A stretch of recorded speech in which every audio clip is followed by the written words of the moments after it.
Okay, gentlemen, welcome to a brief review for the new New York State, United States History and Government Regents. The Regents exam starting in 2022 is what is known as the new framework exam. It is very different from the exams that have been given previously in United States history. The material that's covered is very similar. Obviously, United States history still begins with the pre-colonial period, pre-contact, Columbus, and all of that, up through the colonies, the American Revolution, the early days of the American Republic, the Civil War, the later 1800s, the Progressive Era, populism, World War I, imperialism, the Great Depression, Second World War, Cold War. On the other hand, the way the material is tested is rather different from the way it was tested before. So if you look at exams, Regents exams, from before the year 2022, they're widely available online. You can find copies of them all over the place. It will test that material. There are some questions on there that may be helpful to you to review, but the questions you see on the Regents exam will not look the same. So we're going to do a review that hopefully will prepare you for the new exam. So there is material that may be helpful to you that we have generated. If you are watching this video, then you should have access through Schoology or your teacher somehow to two OneNote notebooks. One of them is labeled Outline of U.S. History Regents. The outline of U.S. History Regents is simply reproducing for you, with very few notes, the outline as given to us by the state of New York. In other words, this is the official outline of United States history as they offer it. It's very bare bones. It is not nearly enough to study from, but it does give you a general outline. And if you were to take this notebook and cut and paste from it, it would give you a kind of starting outline for your own study in your own notebook. The idea would be to cut and paste from it and then use that to expand on those notes as you study, as you look at material you don't recognize, things you don't remember, or things you have to reorganize in your head. Separately, you should have access to a notebook that says Review Notes in U.S. History Regents. This is that same notebook I mentioned before, but we have added some beef to that outline. We have gone through it and expanded it somewhat, again, to give you a little bit more of a running start as you do your own review. The first thing to talk about, though, and this is why you should be watching this video before the others, is an outline of the exam itself. What is it going to look like? So we begin the first section of this outline of the U.S. History Regents. We provide you with this test overview. As the state of New York explains it to us, the test will include 3 sections, and I'm going to pop this up just a little bit. The first section will be multiple choice, 28 questions. Each will be stimulus-based. We'll show you what that looks like and talk about it a bit in a moment. But the basic idea is that you will be given some kind of a document. It could be a quote from a historical piece. It could be a quote from a piece of what we call historiography. That is, a book by a historian about history, not a document, primary document from history. It could be a chart, a graph, a picture, a map, a propaganda poster, anything. That document will have 2 or 3, maybe even 4 multiple choice questions associated with it. So you'll be given that document, and then you'll be given several multiple choice questions after it. Each question will test your ability to recognize the historical event involved, or the period with which the document is associated, and to interpret the document and contextualize it, its meaning, its importance. This is important. The answers to the multiple choice questions will not be found in the document itself. In other words, you cannot look at the multiple choice question and find a sentence in the document that seems to match it to guess the answer. You will have to actually read the document, understand it, and place it into some kind of context in your mind. Only then will you be able to figure out most of those multiple choice questions. You can expect something like 9 sets of these. We don't know for sure, but mathematically that's going to how it's going to have to work out. 9, 10, something like that. For a total, we do know, of 28 questions. 28 questions is not a lot in part of the 3-hour time period you have to do the exam. But because it does require you to read and think about the documents, you are going to have to make sure that you keep an eye on your time.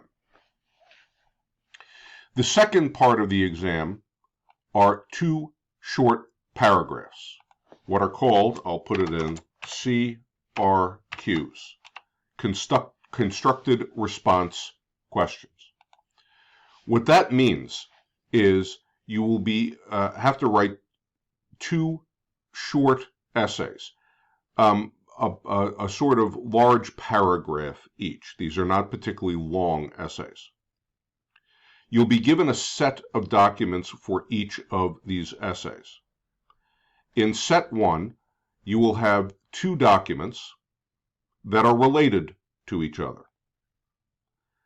You'll have to describe the historical context surrounding the documents, and then identify and explain the relationship between the events or ideas found in those documents. In other words, you're looking for cause and effect, similarity and difference, or turning point. You should be aware of those ideas from your class, but I will point out to you, you must be specific. So in order to get the full credit of points for set 1, if you're given 2 documents, one, let's say a poster for capturing escaped slaves, reward, post $100 for escaped slave, answers to the name of Joe, etc. And a second poster about a meeting of abolitionists. Well, first of all, you have to describe the fact that this is before the Civil War, in the lead up to the Civil War, as the 2 groups within the country began to come to more and more conflict. Slave owners and supporters of the slave trade, and abolitionists who were trying to abolish the slave trade. There's a little bit of historical context. And then you're going to describe that these 2 represent the difference between the 2 approaches to slavery. One group who wanted to hunt down slaves who had escaped and were willing to pay to get that back, and the other group that was working hard to make the slave trade illegal and even to help those escaped slaves so that they wouldn't have to be returned to their masters. And you would write a few sentences about that.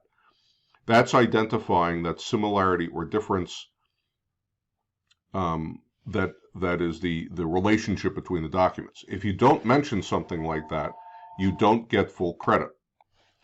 The second set of documents, again, you'll be given 2, will require you again to describe the historical context surrounding them. So you'll have to identify what are these about, what time period are they happening in American history, and what's the issue that they're referring to.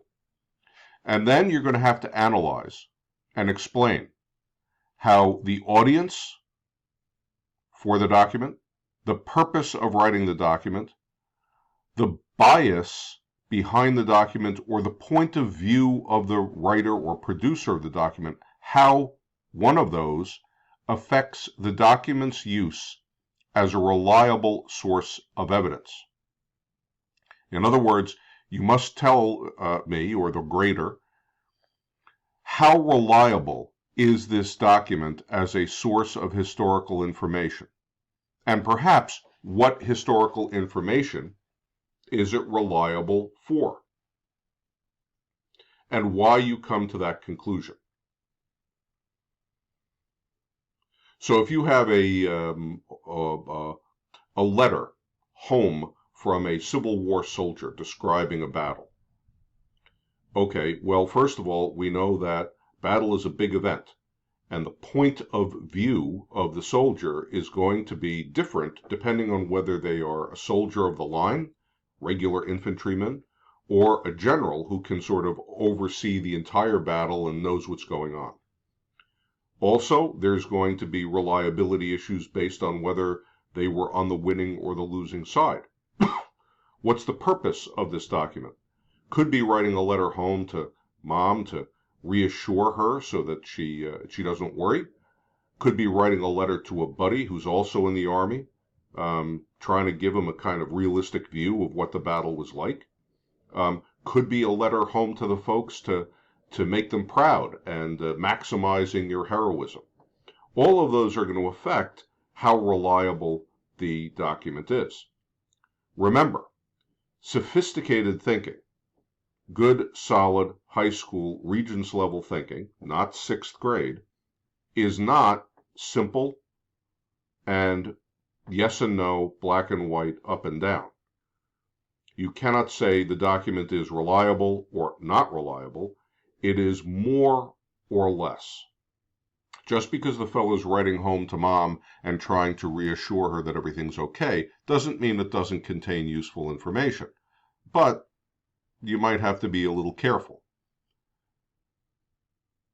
Just because it's a general who's giving an official report on the battle, well, that would seem to be very reliable as an official document. Well, that doesn't mean he's not sort of minimizing his difficulties. So you think of it more on a spectrum, not yes or no, reliable, unreliable, but more or less reliable, and sometimes it could be very reliable for expressing, say, a soldier's own fears, but not so reliable in the details of the combat because he was looking at it from a very narrow perspective. So for these two short paragraphs, the constructed response questions, in both cases, you must use both documents to answer the question. You can't ignore one. In both cases, you must give a good historical background. What is the issue that it's referring to? What's the time period? What's going on around these documents? And then, for set one, you must talk about the relationship between them and make reference to both in doing that and identify clearly, is it cause and effect, similarity or difference, or a turning point in history. In set two, they will point out one of those two documents, you must talk about that document specifically and discuss its reliability based upon the factor of who it's being written for, why it's being written, what the bias is of the people involved, and what the point of view is that may affect the accuracy of it. Finally, the third part of this exam is the Civic Literacy document-based essay. What does that mean? So you will be given now a new set of 6 documents. Again, they could be bits of writing by historians. They could be actual documents in the terms of letters or reports or quotes from the time period. They could be charts, maps, graphs, anything. For each of those documents, you will be asked a very straightforward question, probably answerable in a sentence or 2, maybe 3, about the document itself. Those should not be that difficult. If you can read the document carefully and think about it carefully, don't jump, it will be asking you to summarize it or pull out a particular piece of information from that document. That should be fairly straightforward.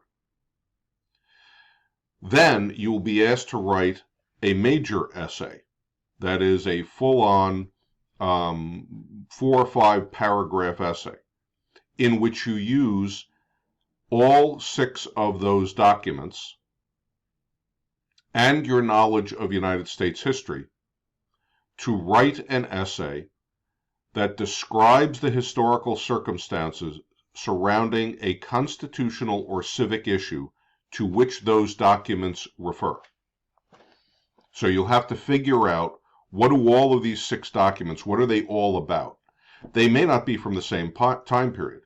You may get a document that has to do with the civil rights struggle in the 1950s and 60s, and a document from Booker T. Washington or W.E.B. Du Bois from around 1900, and a document from the early 1800s referring to the slave trade.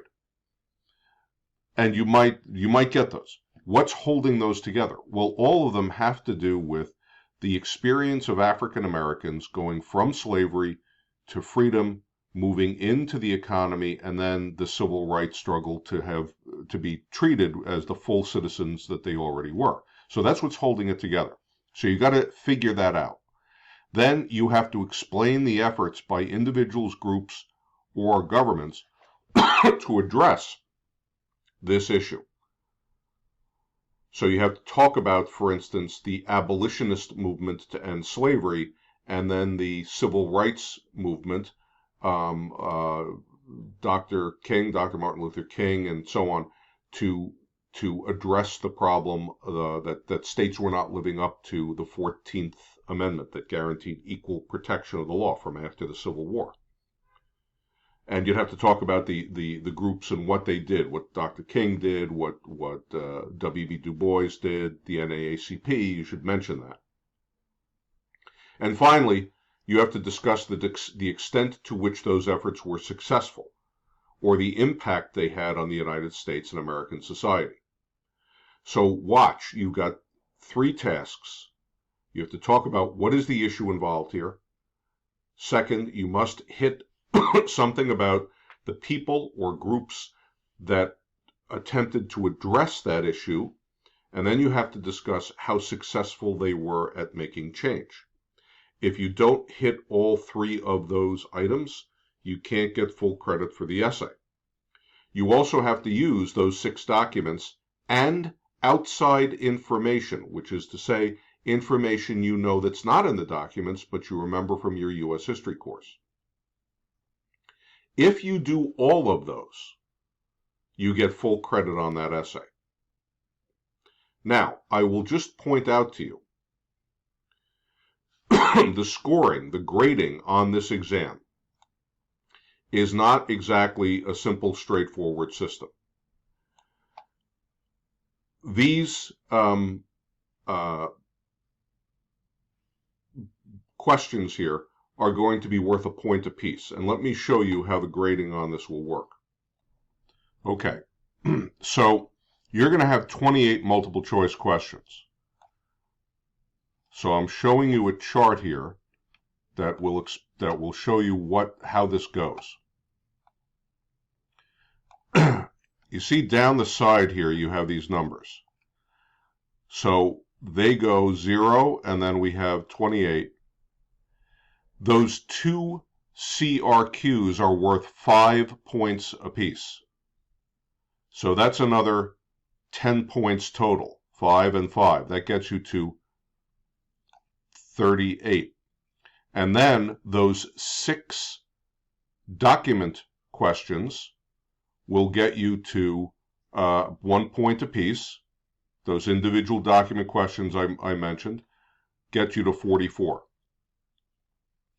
That civic essay that I just mentioned, the big DBQ, is going to be scored out of 5. But you don't just add it up. So if you get a perfect score in your multiple choice, and you get a perfect score on the 2 CRQs, that's another 10 points, and you get all 6 of those documents correct, that's 44 points. Now you write your essay. If you do a perfect job on it, you have a 5 on it. A not so hot job, you have a 2 on it.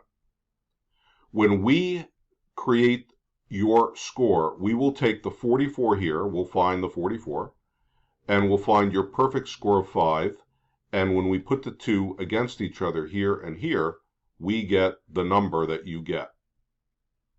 That's blank at the moment, because the state of New York is not going to tell us what these numbers are until after you take the exam. This is what's called a scaled score system. So let's say you get, 25 out of 28 questions right. You really know your stuff. You do pretty well on those multiple choice. So you get 25 right. Let's say you do a okay job, not great, on those 2 CRQs. So you get a 3 on one and a 4 on another. That's another 7 points. So 7 and 25 is 32. And let's say you get 5 out of 6 of those document questions correct. So that's another 5 points. That gets you to a 37. Okay, there's your 37. And let's say you do an okay job, not really great, on the essay. That gets you a 3 over here, let's say. And so this is the little box that we would look at to find your score. Now you're going to ask, I'm sure, well, what do I need? How low can I go and still pass this exam? And the answer is, we don't know. The state of New York determines that. These numbers are not simple sequences. They are logarithmic. You can go figure that out in your math class. So you have a scaled score, a scaled logarithmic score, and they will then tell us, this over here, 37 and a 3, I'm making up a number for you guys. That might be worth, an 84, let's say, over here, and that we would know. Obviously, a 44 and a 5, that's going to get you a 100. One step down from this might get you a 99. But you might get a 99 here too, and a 99 here too, and you might even get a 99 and a 99, 99, 99, 99. Then we go out to 98s, yeah? And you see, it's not exactly, you can do really well over here, below the essay. You'll get an okay score, but not great. You could do mediocre over here, and get really great on the essay, and again, a not so great score, but, passable. If you really blow both, that's when you're getting into failure territory. What's the message of that you should take away? Everything counts. That's the message to get. Everything counts. So you should do your absolute best to hit each item. If you miss a part of this essay, if you don't bother to describe the circumstances, or you don't actually, you talk about the circumstances, you talk about the people involved, but you don't tell me how successful they were, you don't make some kind of a case there, I can't give you full credit. If you hit each of these, and you make some kind of reference to each of the 6 documents, and you bring in something outside the documents that you know about the issue, well, you're giving yourself a fighting chance to get, at least a 3, maybe a 4, maybe even 5 out of 5 on this essay. And that's going to make a big difference because you're going up a whole column on that chart I showed you. Similarly down here, if you hit each piece of this, you explain the document, and you give me some discussion of whether it's a cause and effect, and you use those words, or a difference, or a turning point, or similarity or difference, I should say. So it could show the 2 groups were more like each other than different. You give me a reason to give you 5 out of 5. Well, if you hit it all, at least 4 out of 5 maybe. Same thing down here. If you give me historical context and you make some specific reference to the audience for the document or its purpose or its bias or its point of view, and you make a case why that makes it more or less reliable, you've hit all of the parts of this. If you don't do a great job, you may not get 5 out of 5, but you're at least at a 3 out of 5 and moving up, maybe a 4 out of 5. And that's going to make a difference on that chart. With the multiple choice, it all comes down to having a good historical sense, knowing enough of your history to be able to give context. And second, reading carefully. Now, in the course of these review videos, we will go through the different types of questions, how to approach each of them, how to answer them, how to sort of squeeze the most points out of it, as well as going over some of the specific material. At the moment, I just want to point this out to you. What is this testing? It's testing your knowledge of U.S. history. And if you look on those, the outline of U.S. history, that I mentioned to you, the OneNote notebook that we are putting up, and the review notes for U.S. history, which is the same notebook but with expanded notes within it, you'll notice that there are 10 periods of time. Well, really, 10 eras, some of them overlap a bit, in U.S. history that they test. First, colonial foundations. And I'll pull this up.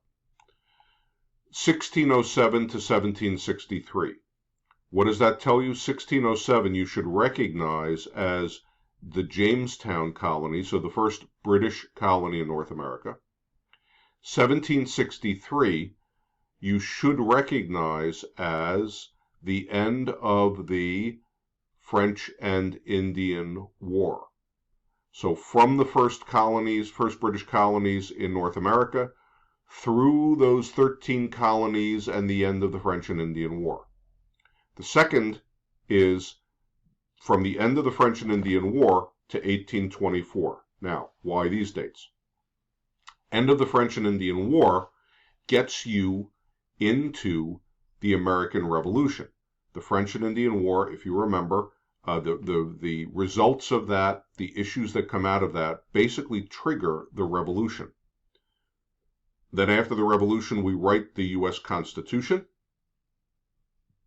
George Washington, John Adams.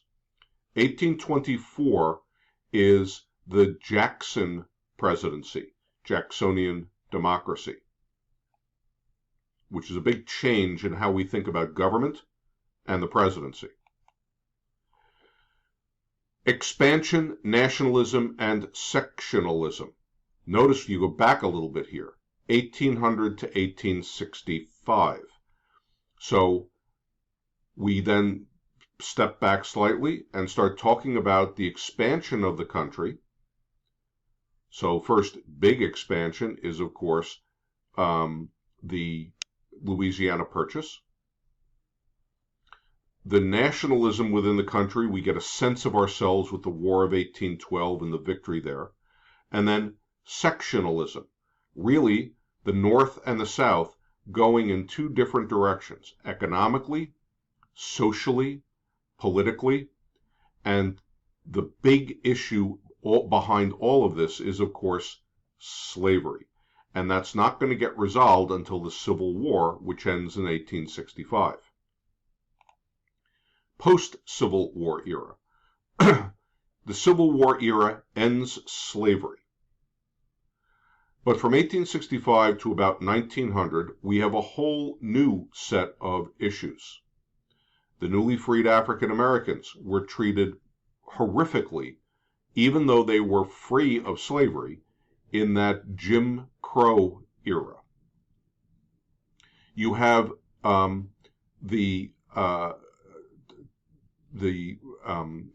Reconstruction that takes place after the Civil War. And if you go through this little bit here, you see, we're talking about the Reconstruction era and the social problems that don't get resolved. The 14th, 15th Amendments gave equal rights based on race and gave voting rights to blacks, but it didn't give it to women. So the rights of women are still hanging out there to be resolved. You had the Native Americans who were now being really seriously pushed off their land in the West. So there's a whole set of problems that come up in the post-Civil War era. Another overlapping era here, 1870 to 1920, industrialization and urbanization. We have that second industrial revolution, it's sometimes called, meaning you have people moving off of the farms. They're still farmers, of course, feeding America, but you need fewer farmers with better technology. And so young people move to the cities. You also have massive immigration, particularly from Southern Europe, largely meaning Italy, and Eastern Europe, meaning what today we would call Russia, Ukraine, Hungary, Poland, that area. Why are they going to the cities? Because you have a massive expansion in industry. This is the age of steel buildings, steel bridges, Standard Oil. The kerosene industry takes off. New inventions, electricity comes along. All of a sudden we have electric motors, electric lights, the iron ships, steel ships out there, the Navy expanding. So there's changes happening in American society all the way along, and in American business. So this is the age of the great robber barons, the monopolies, the farmers fighting back with populism, beginnings of progressivism as people try to solve society's problems using government power and government regulation. Okay, next era is the rise of American power. Again, you're hopping back a little bit, 1890 to 1920. This is the age of imperialism, the Spanish-American War, where we take control of the Philippines and Puerto Rico. Cuba becomes a dependent country on the United States. We build the Panama Canal, which allows us to control 2 oceans with our Navy. We acquire, separately from the Spanish-American War, Hawaii.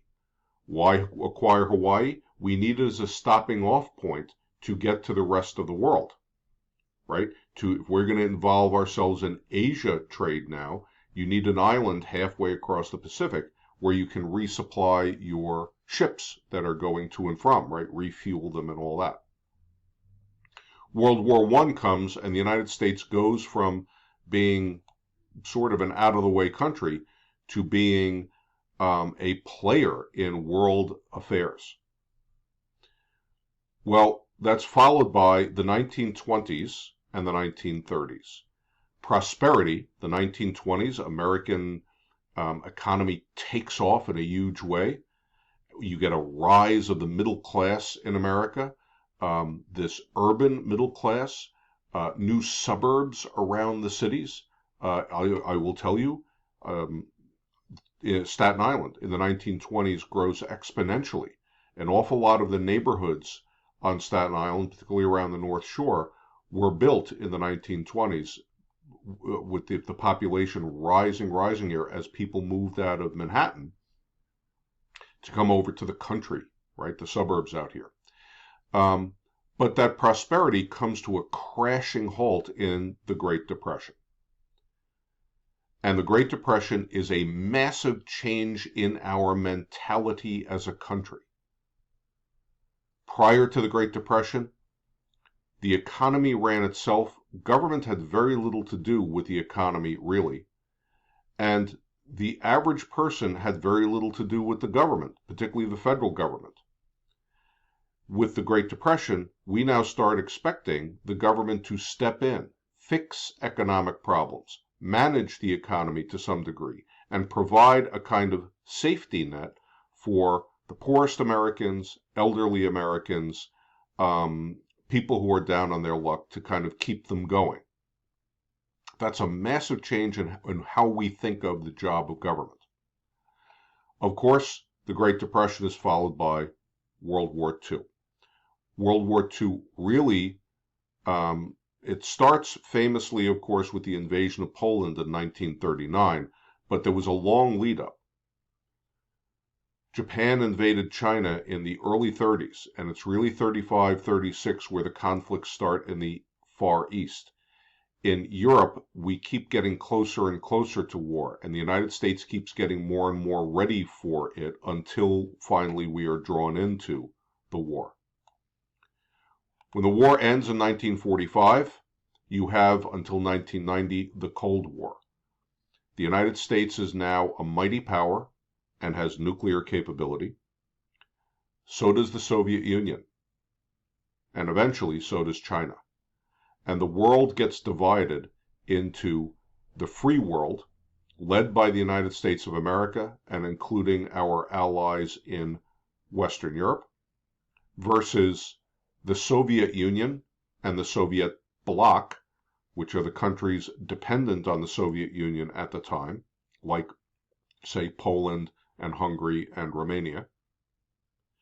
And eventually, a kind of third slice of the world in China and the countries dependent upon it.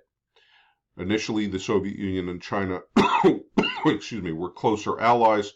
That closeness eventually breaks up, and so it's really China and its sphere of influence, like at the time North Korea, to some degree North Vietnam, the Soviet Union and its sphere of influence in Eastern Europe, and the United States and our sphere of influence with the democracies of Western Europe. And the Cold War is all about that ongoing conflict between us. Not a hot war. We didn't go full-on World War III with the Soviet Union, but little conflicts around the edges, like the Vietnam War, like the Korean War, and a constant threat of nuclear war.